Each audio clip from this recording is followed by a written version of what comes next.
بسم الله الرحمن الرحيم. ومن لم يستطع منكم طولا أن ينكح المحصنات المؤمنات فمما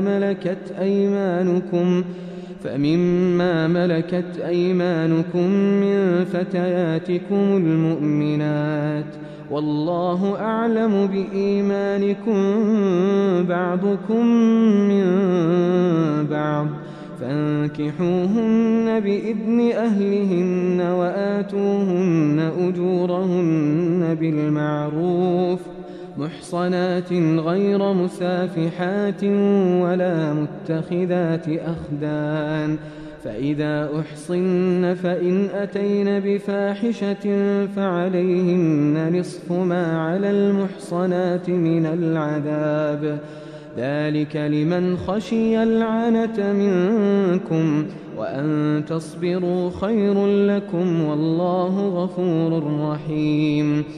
يريد الله ليبين لكم ويهديكم سنن الذين من قبلكم ويتوب عليكم، والله عليم حكيم. والله يريد أن يتوب عليكم، ويريد الذين يتبعون الشهوات أن تميلوا ميلا عظيما. يريد الله أن يخفف عنكم، وخلق الإنسان ضعيفا.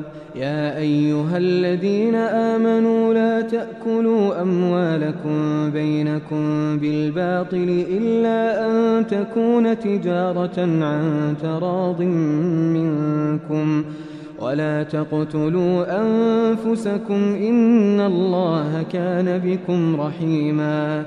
ومن يفعل ذلك عدوانا وظلما فسوف نصليه نارا